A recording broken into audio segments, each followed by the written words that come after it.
Nous sommes heureux de vous retrouver dans cette émission Prière inspirée avec comme titre aujourd'hui « Comment voir surnaturellement dans l'esprit ». Sacré titre et bien sûr c'est dans le domaine de la bienveillance, c'est la série de cette semaine, le pouvoir de la bienveillance, comment voir surnaturellement dans l'esprit.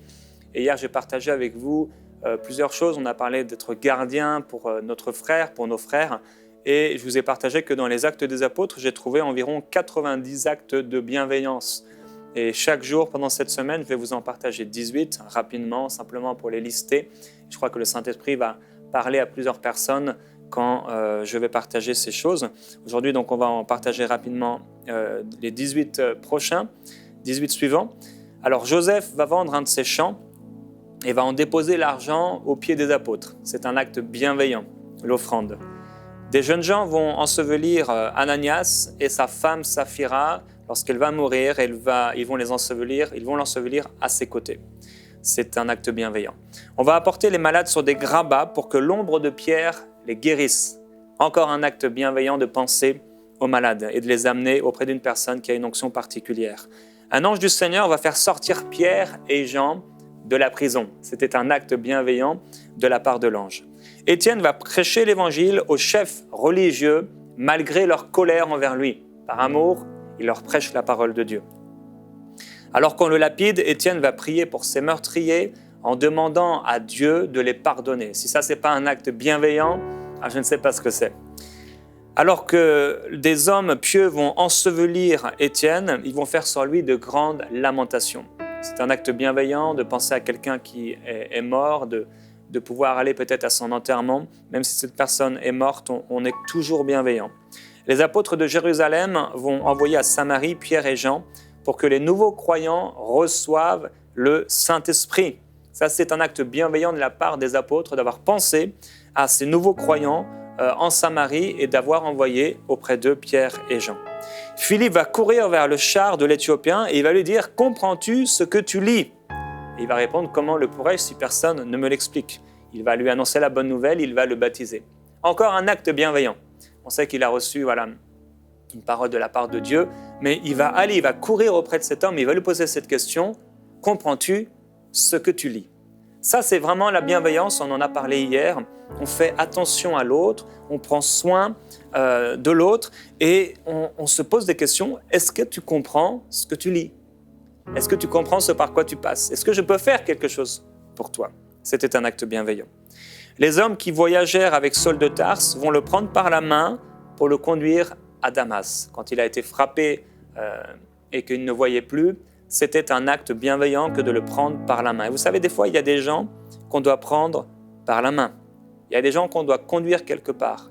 Il y a des gens qu'on doit diriger. Dieu nous a mis à cœur de les prendre par la main et on va les diriger quelque part. Il y a cette personne que Dieu t'appelle à prendre par la main. Cette personne, elle va grandir, au bout d'un moment, tu pourras lâcher sa main, mais il y a cette personne qu'en ce moment, Dieu t'appelle à prendre par la main. Tu vas devoir la prendre par la main et la diriger, la conduire. Tu dois prendre cette personne par la main et d'abord, ça commence dans la prière. Tu vas prendre cette personne par la main dans la prière. Tu vas être, entre guillemets, sur le dos de cette personne. Tu prends cette personne dans ton cœur. Elle est dans ton cœur et tu la prends par la main. Tu vas la diriger comme le Seigneur sait si bien nous diriger vers de verts pâturages, des prairies douces et bienfaisantes pour notre âme. De la même façon, il y a des gens qu'on doit prendre par la main. Les disciples vont prendre Saul et le descendre le long de la muraille dans une corbeille. Ça, c'était un acte bienveillant. C'était dangereux pour eux, mais alors qu'ils étaient prêts à tuer Saul, ils vont le prendre, l'amener, donc le faire descendre le long de cette muraille dans une corbeille. Malgré ses peurs, Ananias va partir de chez lui un peu plus tôt pour imposer les mains à Saul afin qu'il recouvre la vue et qu'il soit rempli du Saint-Esprit. Encore un acte bienveillant d'une personne qui reçoit une pensée de Dieu pour aller prier pour Saul de Tarse, qu'il connaissait comme un persécuteur de l'Église. Et il prend le temps de sortir de chez lui, d'aller vers cet homme qui a été si méchant, si cruel, qui faisait emprisonner des gens et tuer des gens. Et il lui impose les mains pour qu'il recouvre la vue. Et en plus, il l'appelle « mon frère ». Extraordinaire bienveillance. Il y a des gens qui sont autour de vous, peut-être ils ne sont pas de votre Église, mais ce sont vos frères. Et vous pouvez être bienveillant envers eux. Il y a des gens qui cherchent le Seigneur Jésus-Christ, et vous pouvez aussi faire preuve de bienveillance envers eux. Allez les voir, prendre du temps et peut-être leur imposer les mains, peut-être parler avec eux, peut-être prendre un café et discuter avec eux. Barnabas, bien que tous avaient peur de Saul, le prit avec lui et le conduisit aux apôtres. Encore un acte bienveillant. Les frères eurent connaissance d'un projet d'assassinat de Saul et vont le conduire à Césarée pour le faire partir à Tars. Un autre acte bienveillant. À Lydda, Pierre va voir un homme qui était couché sur un lit depuis 8 ans et il va le guérir. Un acte bienveillant que la guérison d'une personne, de prendre le temps pour une personne de prier pour sa guérison. Les disciples vont envoyer 2 hommes vers Pierre pour qu'il ressuscite Dorcas, une veuve décédée qui avait passé sa vie à faire des bonnes œuvres et à récolter de l'argent pour les pauvres. Elle avait été bienveillante. Et cette fois-ci, ce sont ses frères qui vont faire preuve de bienveillance envers elle en appelant l'apôtre. Est-ce que tu peux prier pour que cette veuve qui est décédée, qui est morte, puisse ressusciter? Oh, la bienveillance cache un pouvoir extraordinaire. La bienveillance est la porte ouverte à l'Esprit de Dieu. On a dit et on a vu ensemble que cette bienveillance a été déposée dans notre esprit par le Saint-Esprit. Vous avez en vous ce don précieux qui s'appelle la bienveillance. Il a été déposé dans votre esprit. C'est en vous, c'est en moi. Vous pouvez dire, oui, j'ai la bienveillance. La bienveillance est à moi, elle m'appartient. Le Seigneur me l'a donnée, confiée pour être une source de bénédiction. Et quand tu es bienveillant, tu ne peux pas imaginer, quand tu prends cette personne paralysée, quand tu prends cette personne malade, peut-être que tu l'amènes avec toi dans une réunion, et cette personne, tu ne peux pas savoir, imaginer ce qui va se passer. Comme ces 4 hommes qui ont pris cet homme qui était paralysé, ils l'ont fait descendre, il n'y avait pas de place pour lui, la foule était trop immense autour de la maison, et ils vont le faire descendre par le toit, ils vont faire un trou dans le toit, ils vont faire descendre cet homme. Pourquoi? Parce qu'ils étaient bienveillants, ils aimaient cet ami. C'était peut-être certains un membre, un frère de leur famille, mais d'autres c'était des amis, ils ont été bienveillants. Ils l'ont fait descendre et cette bienveillance, le pouvoir de la bienveillance, ça a créé quelque chose dans le cœur de Jésus et ça a amené une complète guérison à cet homme. Oh, la bienveillance extraordinaire, c'est puissant, plus qu'on ne peut l'imaginer. Encore 2 actes bienveillants. Une ou plusieurs femmes préparaient à manger pour Pierre pendant qu'il priait sur le toit. Ça, c'est un acte bienveillant, faire à manger pour quelqu'un. Seigneur, mais moi, j'ai besoin de me faire à manger pour moi-même, alors que cette personne se fasse à manger pour elle-même. Non. La bienveillance, c'est « je vais faire à manger pour quelqu'un ». Oh, je prie que Dieu envoie dans la vie de serviteurs de Dieu des personnes, des hommes ou des femmes qui peuvent prendre soin d'eux, qui peuvent même prendre soin de leurs enfants, qui peuvent même nettoyer leur voiture, qui peuvent faire la cuisine pour eux. Je prie que de plus en plus on voit dans la francophonie, alors qu'on a vu peut-être ailleurs, mais dans la francophonie, en France, ailleurs, en Côte d'Ivoire ou je ne sais où, dans la francophonie, des gens que Dieu appelle, et non seulement il les appelle parce qu'il les appelle déjà, mais des gens qui disent oui, je vais m'occuper de ce ministère, je vais prendre soin de leurs enfants. Pendant un temps, peut-être pendant quelques mois, ou peut-être le soir, je vais faire quelque chose, peut-être repasser le linge. Ça, ce sont des actes bienveillants. Et en parlant de linge, voilà une chemise qu'un ami m'a donnée. Je crois qu'il n'était pas encore sauvé. Quand il a eu l'idée de faire cette marque de vêtements, il avait mis une colombe, il ne savait pas ce que c'était. Il ne savait pas plus tard, lorsqu'il s'est vraiment donné au Seigneur, que c'était l'image, le symbole, l'un des symboles du Saint-Esprit. Cette marque, ça s'appelle Elom, E-L-O-M, et c'est un frère qui s'appelle Darius, dans l'église Christ Refuge pour tous. À Lorient, il est aussi dans une autre, en train de voyager dans ces églises Christ Refuge pour tous. Et vraiment, je te bénis, Darius. Voilà quelqu'un qui a fait preuve de bienveillance en m'offrant cette chemise. Dernier acte de bienveillance pour aujourd'hui, Pierre va loger chez lui 3 hommes qui étaient envoyés par Corneille. L'hospitalité. Quand je vous dis qu'il y a un pouvoir derrière la bienveillance, qu'est-ce que dit la parole de Dieu? Que par hospitalité, certains ont logé même des anges. La bienveillance. S'ils n'avaient pas été bienveillants, ils n'auraient pas rencontré ces anges. Mais parce qu'ils ont été bienveillants, ils ont rencontré ces anges. Oui, comment voir surnaturellement dans l'esprit? Ça commence par la bienveillance.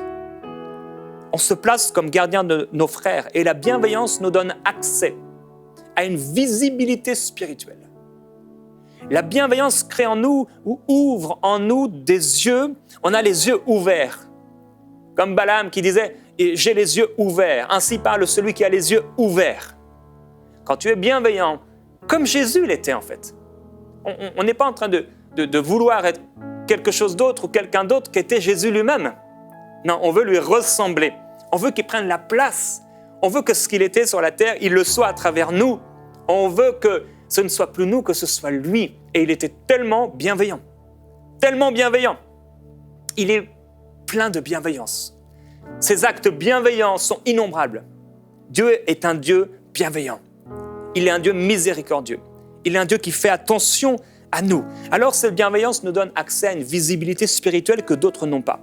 C'est parce que Jésus était bienveillant qu'il a vu une foule. Et tout le monde voyait la foule, parce que tout le monde faisait partie de cette foule. Mais lui, quand il voit cette foule, il ne voit pas cette foule comme une foule d'hommes, il voit cette foule comme une foule de brebis sans berger.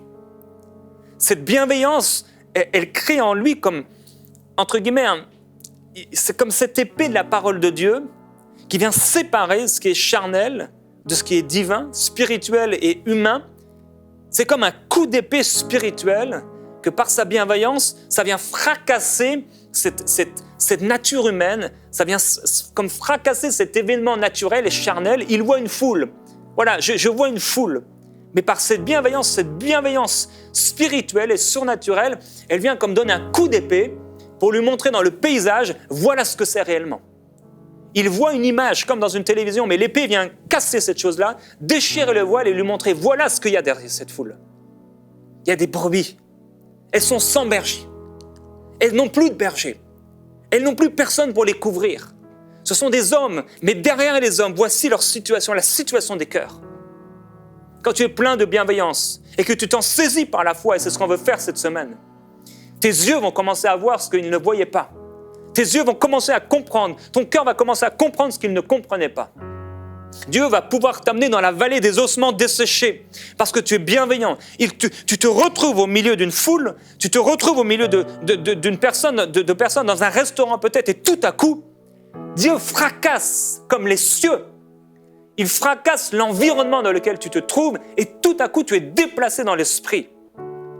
Tout à coup, tu es amené dans l'esprit et tu commences à recevoir, à ressentir quelque chose. Tu vois une personne qui est comme un ossement desséché. Dieu parle à ce moment-là sur ta vie. Il te parle et tu saisis cette parole. Et quand tu parles à cette personne, tu n'as plus besoin de lutter. Tu ne luttes pas contre la chair et le sang. Tu es déjà dans l'esprit. Tu parles simplement et ça crée quelque chose dans le cœur de cette personne. Et ça a commencé par la bienveillance. La bienveillance a permis à Jésus de voir ce que les autres n'avaient pas vu. Cette bienveillance nous transporte dans la vallée des ossements desséchés, là où Dieu nous donne des visions, des révélations et des expériences particulières. Au contraire, une personne qui n'est pas bienveillante, elle aura une image faussée. Une image faussée des gens, une image faussée des circonstances, une image faussée de ce qui se trouve autour de lui. Cette personne va voir Abel comme un frein. On a parlé hier d'Abel et Caïn. Bien, cette personne qui n'est pas bienveillante, elle va voir Abel comme un obstacle. Elle va voir Abel comme un ennemi à abattre. Elle va voir son frère Abel comme une vanité. C'était son nom, un souffle, une vapeur. Et Caïn, lui, son nom voulait dire possession. Son nom voulait dire forgeron. Il était là pour posséder. Et il voyait chez son frère une simple vapeur qui ne servait à rien. Quand tu n'as pas de bienveillance, tu es comme cet homme qui veut posséder, un forgeron. Ce sont des ennemis à abattre. Ces gens autour de toi, tu es mécontent quand ils t'entourent dans la voiture. Tu es mécontent quand ils se retrouvent à la caisse, au supermarché devant toi. C'est toujours un ennemi à abattre. C'est toujours quelqu'un qui t'énerve, qui t'embête, qui te fatigue. Tu regardes les gens pas comme le Seigneur les voyait, mais tu les regardes à travers la chair. Et si tu sèmes dans la chair, si tu vis dans la chair, tu récolteras dans ta propre vie ce que tu as semé des années auparavant. Et c'est pourquoi l'Esprit de Jésus-Christ nous pousse à ne plus marcher selon la chair, mais à marcher dans l'Esprit et à voir et à se saisir dans l'Esprit des choses que notre cœur n'avait pas compris, des choses qui n'étaient pas montées au cœur de l'homme, des choses que Dieu a gardées pour ceux qu'il aime. Quand tu as la crainte de Dieu, cette crainte de Dieu, c'est extraordinaire parce que tu aimes Dieu, parce que tu aimes ton Dieu et tu n'es pas parfait et tu ne pries pas comme il faut peut-être et tu ne connais pas tout encore, oui c'est clair, on n'a pas connu comme on va connaître, mais tu l'aimes et tu crains Dieu. Et parce que tu crains Dieu, tu pries pour les autres. Parce que tu crains Dieu, tu penses aux autres. Parce que tu crains Dieu, tu veux lui faire seulement ce qui lui est agréable. Tu veux entrer dans l'esprit. Le Saint-Esprit appelle des hommes et des femmes aujourd'hui à sortir de cette réalité charnelle, les événements physiques dans lesquels il se trouve cette maison. Ce n'est pas cette maison. Il y a quelque chose qui entoure cette maison. Ce n'est pas cette église locale. Il y a quelque chose qui est sur cette église locale, qui vient de Dieu. Ce n'est pas le pasteur le problème. Non, il y a quelque chose sur sa vie. Si tu touches à ce pasteur, tu touches à Dieu lui-même. Si tu touches à ce frère, tu touches à Dieu lui-même. C'est pourquoi tu dois craindre Dieu. Craindre Dieu et entrer dans l'esprit. Le manque de bienveillance dans la vie d'une personne va enfanter le mépris. Cette personne va commencer à mépriser les autres. Cette personne va commencer à critiquer les autres. Cette personne va blesser les autres. Cette personne va mal parler des autres. Cette personne va écraser les autres. Cette personne va penser qu'à lui, qu'à ses intérêts, en voulant établir son propre royaume, en marchant sur les autres. Il va utiliser ses dons pour faire du mal aux autres. Il va utiliser ses dons parfois même sans le vouloir directement, parce qu'il manque de bienveillance. Il a une image déformée de ses frères. Il voit mal. Il voit mal Abel. Il ne comprend pas. Et quand tu as la bienveillance, le Seigneur t'amène surnaturellement dans l'esprit pour voir et pour comprendre. Tu te retrouves comme Daniel tout à coup. Tu te retrouves comme Joseph tout à coup. Tu te retrouves comme Marie tout à coup. Tu te retrouves comme Pierre tout à coup, comme Jésus tout à coup. Comme Ésaïe tout à coup, comme Jérémie, Ézéchiel et les autres tout à coup. Plongé dans l'esprit parce que tu es bienveillant. Quand tu es gardien de ton frère, la bienveillance crée en toi l'esprit de prière. Elle te fait penser aux autres. Elle te place sur la tour de prière, sur la montagne de l'intercession. La Bible déclare « Mieux vaut être à deux que tout seul ». On tire alors un bon profit de notre travail. Et si l'un tombe, l'autre le relève. Mais malheur à celui qui est seul et qui n'a personne pour le relever. De même, si deux personnes dorment ensemble, elles se tiennent chaud. Mais comment celui qui est seul se réchauffera-t-il? Un homme seul est facilement maîtrisé par un adversaire, mais à deux, ils pourront tenir tête à celui-ci. Aujourd'hui, l'Esprit de Dieu parle. Et il dit, encore, est-ce que tu es le gardien de ton frère? Est-ce que tu es prêt à voir dans l'esprit? Est-ce que tu es prêt à plonger dans l'esprit? Mieux vaut être deux que tout seul. Qui est cette personne que tu as laissée toute seule? Qui est ce frère que tu n'as pas visité et que tu aurais dû visiter? Qui est ce frère que tu as laissé seul dans cette situation? Tu savais qu'il allait mal et tu n'as rien fait.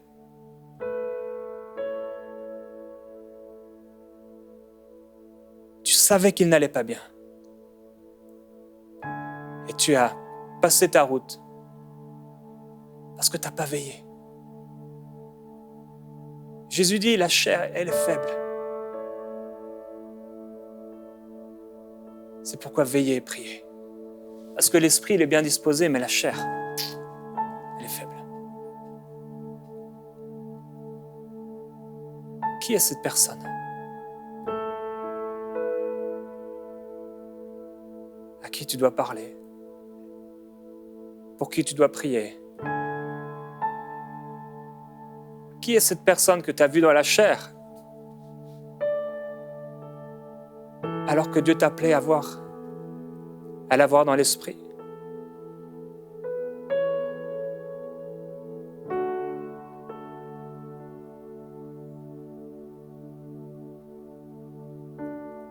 Jésus a vu Jérusalem. Et quand il a vu Jérusalem, il a entendu les coups qui allaient lui être portés. il a entendu les pierres qui allaient s'écrouler, la souffrance qu'elle allait traverser, les nations qui allaient s'en emparer. Il a pleuré. Il dit, combien de fois j'ai voulu te rassembler sous mes ailes, tu ne l'as pas voulu. Tu peux voir Jérusalem comme quelque chose d'embêtant. Tu peux voir Jérusalem comme une galère, toujours des problèmes. Mais comment Dieu la voit? Comment Dieu la voit? Tu peux te dire, c'est toujours galère, c'est toujours embêtant.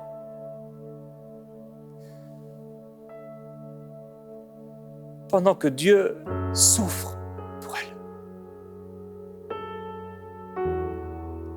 Pendant que son cœur est touché. Pendant que son cœur est saisi. Il aimerait que tu puisses ouvrir les yeux là où il t'a placé dans l'esprit. Mais toi, tu regardes dans la chair. Tu raisonnes, tu calcules, tu réfléchis. Et tu te dis, c'est inutile. C'est Abel, un vent, un souffle, une vanité. Tu te places comme Caïn, celui qui veut posséder, un forgeron. Tu aimes la terre, tu aimes le fer, tu aimes les choses, toucher, posséder. Et Jésus dit, mon royaume n'est pas de ce monde. Mon royaume n'est pas de ce monde. Et si je l'avais voulu, j'aurais appelé des myriades d'anges pour me libérer, pour combattre pour moi.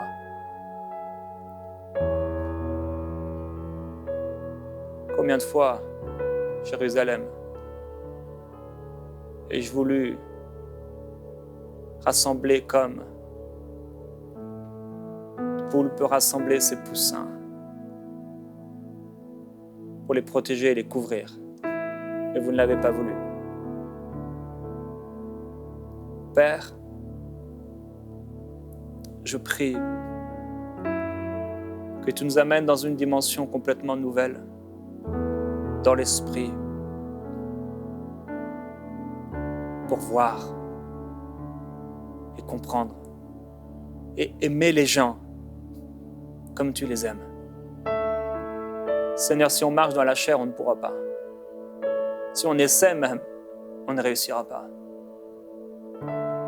Mais tu as mis en nous une puissance insoupçonnée. La puissance de la bienveillance. C'est cette bienveillance qui t'a permis de voir Jérusalem comme elle était réellement, la foule comme elle était réellement. C'est cette puissance, cette force qui t'a donné une visibilité sur Pierre. Un pêcheur de poissons, tu l'as vu. Et tu n'as pas vu ce qu'il était, tu as vu ce qu'il allait devenir. Tu as vu que sur lui, tu allais bâtir l'Église. Parce que tu es bienveillant. Et c'est parce que tu es bienveillant que tu nous as vus. Et tu ne nous as pas vus dans nos péchés. Tu nous as vus tels que tu allais nous amener à être, à devenir. Parce que tu es un Dieu bienveillant et plein d'amour. Tu nous as aimés le premier. Alors qu'on méritait la mort, le jugement. Tu es venu. Tu as déchiré les cieux pour qu'on soit libéré, pour qu'on soit pardonné, pour qu'on soit justifié. Tu nous as aimés le premier. Tu nous as aimés. Tu nous as vus dans l'esprit. Tu n'as pas regardé à notre chair sale et souillée, à nos impuretés. Tu n'as pas regardé à nos nombreux péchés, à notre résistance, à notre rébellion contre toi. Nos souillures, nos pensées impures, mauvaises, nos méchancetés, nos convoitises, nos jalousies, nos colères.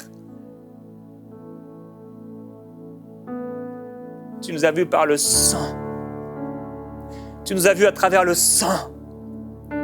Tu nous as vus à travers ton amour. Le sang de ton amour. Le sang de ta compassion, le sang de ta bienveillance. Tu es extraordinaire, Jésus-Christ. Et je prie qu'aujourd'hui, une personne soit sauvée. Je prie qu'aujourd'hui, quelqu'un qui m'écoute puisse donner sa vie à Jésus et être transformé, naître de nouveau et ne plus résister. Je prie que cette personne aujourd'hui, Père, puisse se repentir, naître de nouveau, donner sa vie sur l'autel, mourir à elle-même et te dire enfin oui, pendant qu'elle résistait, pendant qu'elle tenait sa vie, pendant qu'elle voulait garder, qu'elle gardait cette petite chose qui l'empêchait d'être sauvée.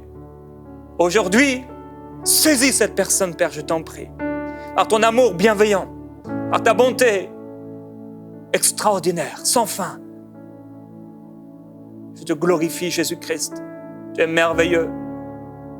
Tes actes bienveillants sont innombrables, sont grands, forts. Merveilleux, Jésus. Si c'est toi aujourd'hui, ne résiste pas à la voix du Saint-Esprit. Ne résiste plus maintenant. Ne résiste plus. Mais là où tu te trouves, mets-toi à genoux. Tombe sur ta face et crie vers lui. Crie vers lui. Et prends une décision ferme de vivre pour lui. Plus pour toi, pour lui. Pour celui qui t'a aimé. Pour celui qui s'est sacrifié. Pour celui qui va t'amener dans une vie nouvelle. Dans une vie de compassion. Une vie transformée. Merveilleux Jésus. Merci pour ton amour. Merci pour ta bonté. Merci pour tes œuvres. Merci pour la guérison dans le cœur et dans le corps de ceux qui écoutent maintenant. Pour ta présence qui les touche et qui les couvre. Ta présence sur eux. Ta présence bienveillante qui vient couvrir cette femme, couvrir ce frère et lui faire du bien. Nous t'aimons, Jésus. Nous t'aimons, Seigneur.